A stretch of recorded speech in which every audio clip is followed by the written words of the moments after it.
DQ and Dante together again. Mike Fisher reporting from Frisco, home of the Dallas Cowboys, where we've done a research project for you today as Dante Fowler, released by the Atlanta Falcons. And every single time that somebody you've heard of in the NFL gets released, what's the first reaction that Cowboy Nation has? What about the Cowboys? What, do we like him? Can we sign him? How much does he cost? What is he good? Where? Somebody go watch some film. And I have a habit, of course, of texting people inside the building if I think the thing has any sort of realistic legs at all. I don't want to send guys 20 texts a day saying, okay, there's 20 free agents. Give me your grades on all 20 of them. That's not really how this works. But some cooperation in certain spots when it's appropriate. Dante Fowler, my first thought on it, it's not appropriate. He hasn't done much in a while. And then I gave it a second thought and got a phone call, too. Dante Fowler is a Dan Quinn guy. Now, I'm not going to bury the lead here. I'm going to give you the reasons that this is unlikely to happen.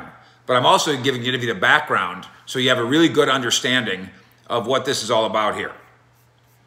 He gets released this week, largely financial, but also the performance just hadn't been there since they gave him that 3-year deal. It was 3 years, I think it was 3 years, $45 million. They paid him like a $15 million a year pass rusher, the same kind of pass rusher we're talking about Randy Gregory being and getting paid like now. More on Randy Gregory in a minute. So there's holes in the resume. He was the number 3 overall selection in his draft by the Jacksonville Jaguars out of the University of Florida, which is also important to this story, and I'll get to that in a minute. Injury things, consistency things. Had the 1 year where he had 11.5 sacks in 2019 with the Rams.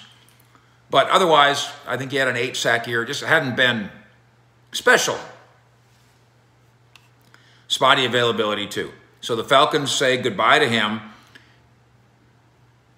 Mostly, from what I can gather, for reasons of finance and performance, not behavioral or anything. His next team will be his 4th team in 5 years. Now, that's usually a red flag of sorts. But it might be a red flag on availability and productivity. From what I gather, not a red flag on behavioral. So a 4th team in 5 years is coming. Could that team be the Cowboys? Fowler is 27.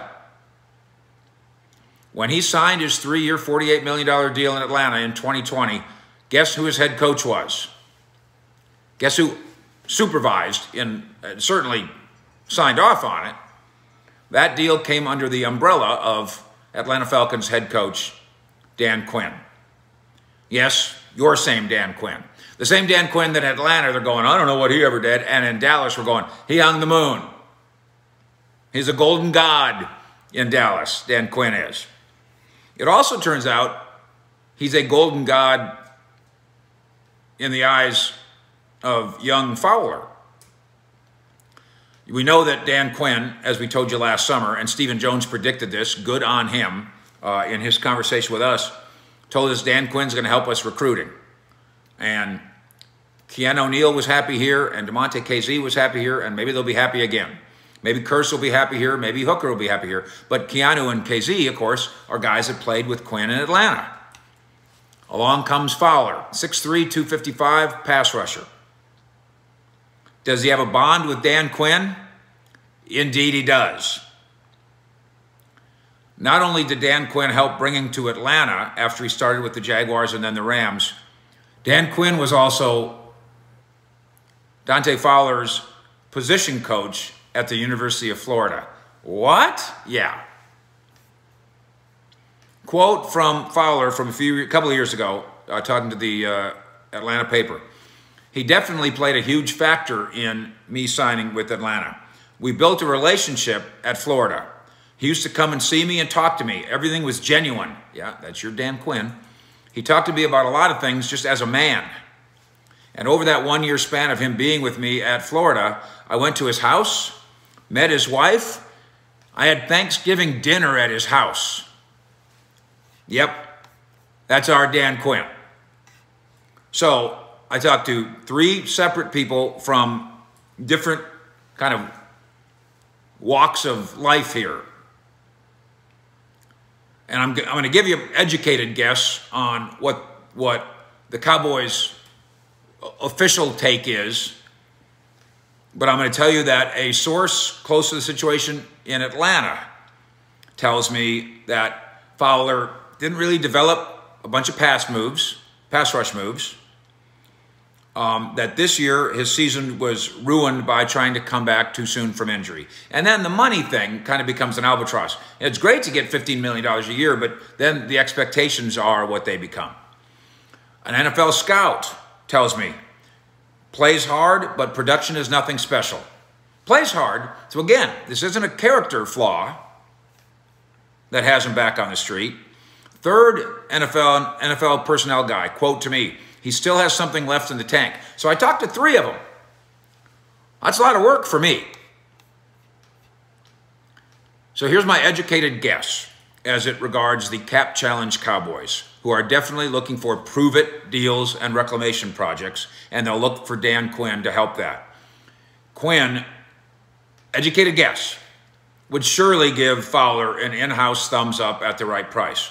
But I do not get the impression there will be a low-risk contract in play here. I think somebody's going to say he's still got stuff in the tank. He's a hard-working guy. There's nothing wrong with his character, and he's not yet 28. I don't think this is a 1 year, $1 million deal for Dante Fowler somewhere. If you could do that, Dallas might be more in play here than I believe it will be. And then in my conversations with people about this idea in general, but then more specifically what they're going to do, it's all the chips in the table for Randy Gregory. So could you do Randy Gregory, all the chips in the table, and still do a 1 year, $1 million deal for Dante Fowler? Sure. But I think the Cowboys are thinking he's going to be more pricey than that. They better make sure they're right, because you could do both if this one's affordable. But all the chips in the middle of the table for Randy Gregory.